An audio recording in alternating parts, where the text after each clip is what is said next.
అనిమిని రవినాయుడు ఆంధ్రప్రదేశ్లో ఇప్పుడు ఈ పేరే హాట్ టాపిక్గా మారింది. సామాన్య రైతు కుటుంబం నుంచి వచ్చిన రవినాయుడిని శాప్ చైర్మన్ పదవి వరించింది.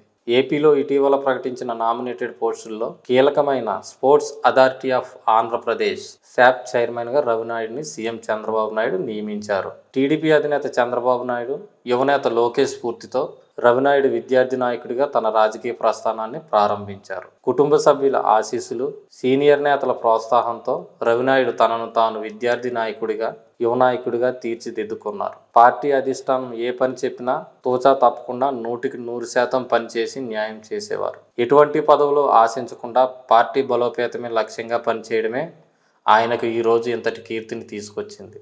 గత వైఎస్ఆర్సీపీ పాలనలో ఇతనిపై 57 తప్పుడు కేసులు బనాయించినప్పటికీ ఏమాత్రం భయపడకుండా, వెనకడుగు వేయకుండా ఉత్సాహంగా పనిచేశారు. చంద్రబాబు, లోకేష్ ఆదేశాలే శిరోధార్యంగా భావించి కష్టపడ్డారు.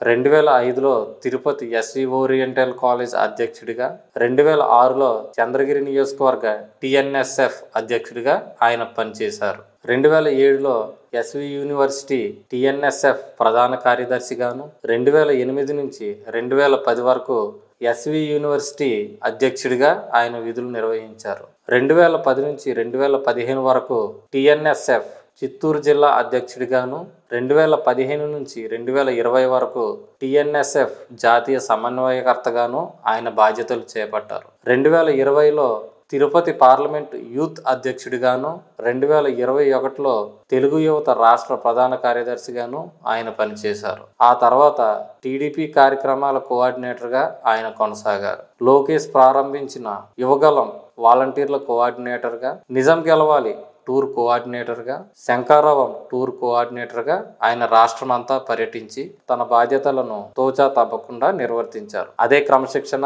అదే నిబద్ధత, అవే నాయకత్వ లక్షణాలు ఈ రోజు రవినాయుడిని శాప్ చైర్మన్గా నియమించేందుకు ప్రధాన కారణాలయ్యాయి.